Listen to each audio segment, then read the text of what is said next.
pour vérifier les taux de pollution de chaque pays. Ce centre de la CIA va également aider les multinationales américaines à gagner des marchés dans un secteur des ressources naturelles, un secteur de plus en plus compétitif. Bref, la météo est sous très haute surveillance. On peut même évoquer un nouveau trio sécuritaire composé du climat, de l'économie et de l'espionnage. On en parle avec David Mascret, professeur de géopolitique à l'École des hautes études en relations internationales. Mais avant, voici l'enquête de Thomas Dudinsky et Mounia Benaïssa. Quel rapport entre ces glaciers qui s'effondrent, cette calotte glaciaire qui se réduit de jour en jour, cette pollution quotidienne aux gaz à effet de serre et la CIA? Le rapport, c'est le réchauffement climatique. La météo est devenue une affaire de sécurité pour la célèbre agence de renseignement américaine. Le 25 septembre dernier, la CIA a créé le Centre sur le changement climatique et la sécurité nationale. Et voici comment la sénatrice démocrate Dianne Feinstein justifiait l'une des missions de la CIA. La deuxième mission, c'est d'évaluer les projets et les intentions des autres pays. Et elle aidera l'administration à mettre en place des régimes de vérification pour tout traité portant sur le changement climatique, de manière à ce que nos dirigeants puissent négocier en position de force. Ceci est le rôle d'un service de renseignement. Le rôle de la CIA, c'est donc de surveiller les pays et de vérifier qu'ils respectent leurs engagements en faveur du climat. Et ce n'est pas tout, la CIA doit aussi participer à la guerre économique. Ça inclut d'évaluer les conséquences sur la sécurité nationale de cette compétition acharnée pour les ressources naturelles. Pour accomplir sa mission, la CIA dispose de moyens technologiques importants grâce à ses nombreux satellites espions. L'agence de Langley a même trouvé des alliés dans la communauté scientifique américaine. La CIA partage ses images satellites avec les chercheurs américains chargés de l'étude de la Terre. De l'autre côté de l'Atlantique, les services secrets restent discrets. Ce sont les scientifiques qui ont la main sur la question. Ils disposent du satellite européen Envisat, le plus grand satellite d'observation de la Terre. Circulation océanique, température des eaux, niveau des mers, état des terres émergées. Envisat est constamment branché sur le pouls de la Terre et il a d'autres atouts. La capacité de mesurer les composantes de l'atmosphère qui ont une influence directe sur l'effet de serre. Et d'ailleurs sur la variation de la couche d'ozone. Mais Envisat manquerait de précision sur le rejet de CO2. C'est l'avis de Didier Renaud, directeur de la stratégie au CNES. Il reconnaît les limites d'Envisat. Qui mesure effectivement, qui est capable de mesurer le gaz carbonique, mais avec une précision qui est insuffisante. Et en plus, il ne le mesure pas suffisamment bas dans l'atmosphère pour qu'on puisse, à partir de là, être capable de remonter aux émissions. Du coup, le CNES a lancé son propre programme de recherche, un satellite plus précis et entièrement dédié à la surveillance des rejets de carbone. Son nom, Microcarbe. Il devrait être capable, s'il est développé et lancé, de mesurer cette fois les gaz à effet de serre dans l'atmosphère avec une précision de l'ordre de 1 à 3 parties par million. C'est extrêmement performant et extrêmement difficile, vous pouvez l'imaginer. Microcarbe pourrait être lancé dans 4 ou 5 ans. En attendant, les États devront s'entendre. Même en cas d'accord à Copenhague, ce sera parole contre parole. Les pays qui ont un engagement, donc ce sont les pays développés grosso modo, doivent fournir des communications nationales aux Nations Unies, parce que tout ça se passe sous l'égide des Nations Unies, annuellement. Et dans ces communications nationales, ils doivent rapporter leurs émissions de gaz à effet de serre au sein d'un registre très précis, et également toutes les politiques et mesures qu'ils entreprennent pour atteindre leur objectif. Le problème avec ce système de reporting, c'est que certains États sont contre, notamment les pays en voie de développement ainsi que les États-Unis. Donc à partir du moment où les États-Unis ne veulent pas ratifier quelque chose qui ressemble à Kyoto avec de nouveaux engagements parce qu'ils refusent ce type de surveillance internationale, on a là aussi un problème parce qu'on bloque principalement sur la nature juridique du futur accord. Sans cadre de surveillance à Copenhague, les engagements de chacun seront sans valeur. Et les plus grandes puissances pourraient alors faire appel à leurs services de sécurité pour dénoncer les plus mauvais élèves. Bien, avec moi sur ce plateau, David Mascret. Je rappelle que vous êtes géopoliticien à l'École des hautes études internationales, des relations internationales. Bonjour. Bonjour. Alors, qu'est-ce que vous inspire là l'initiative de la CIA qui est assez récente puisqu'elle date de septembre 2009 ? Alors une première remarque dans cette présentation qui dans l'ensemble est assez juste mais qui appelle quelques commentaires. Cette initiative est récente, mais la stratégie américaine est très ancienne. Comme toujours, lorsqu'on se place du point de vue américain, on se place dans la longue durée avec une vraie volonté de domination et d'hégémonie. Dès 1978, en pleine guerre froide, les États-Unis commencent à développer un programme d'armes climatiques et de réflexion sur le climat comme possibilité, comme facteur aggravant en quelque sorte les risques sécuritaires.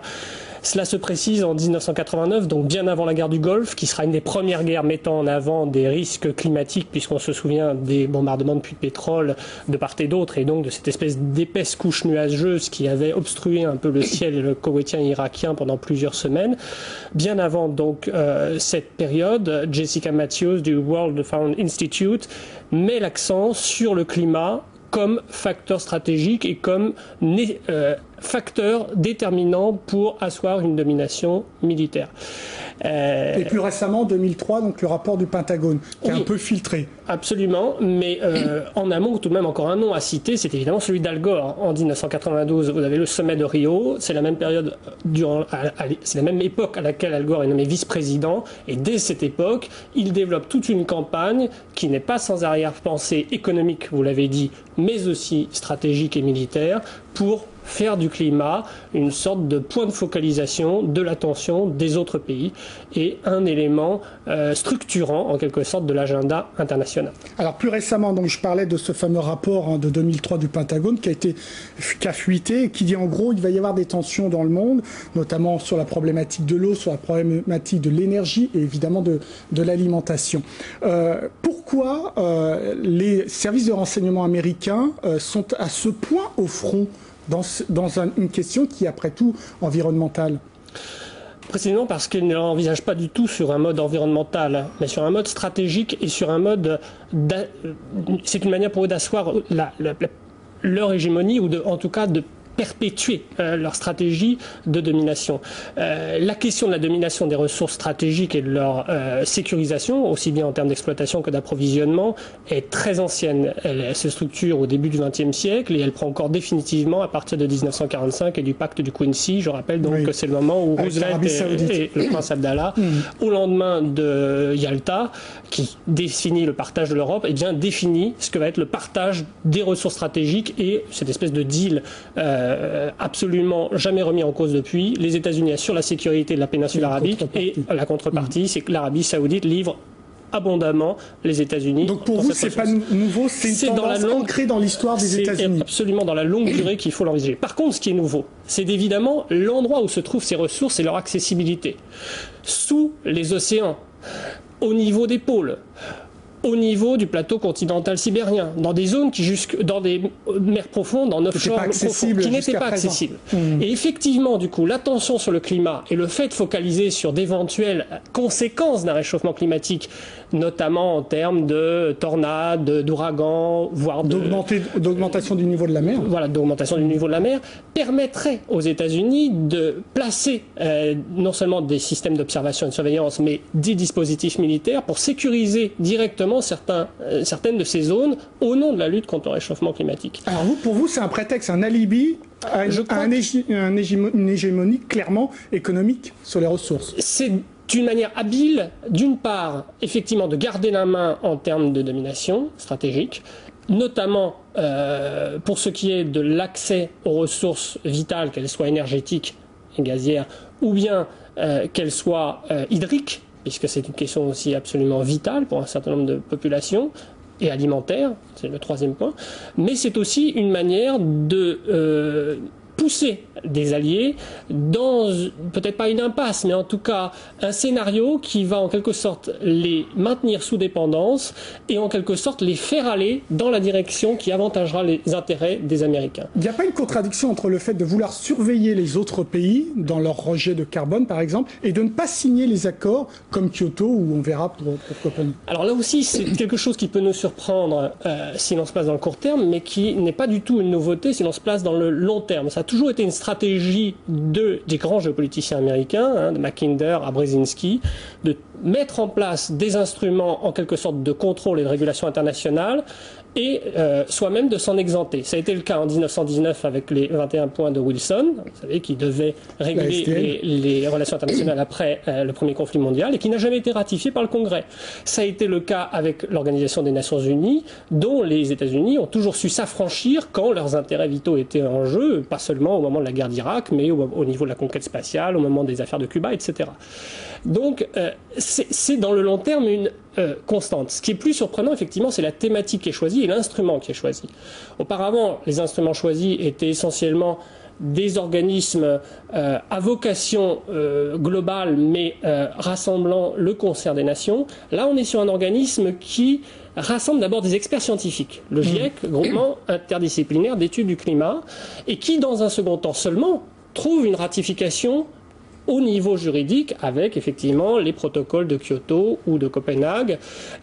Et là, on a une stratégie en deux temps qui est beaucoup plus subtile et qui passe notamment par les médias, parce que le premier point de passage pour que ce système puisse se mettre en place, c'est qu'on puisse faire passer dans l'imaginaire des populations l'idée selon laquelle il y a un réchauffement climatique, ce qui est contesté déjà par certains, qu'il est lié aux gaz à effet de serre, le CO2 notamment, et que cette augmentation du CO2 elle-même responsable du réchauffement est due à l'activité humaine. Donc vous voyez, ça fait trois équations à mettre en place. Merci David Mascret pour cet éclairage. L'émission est terminée.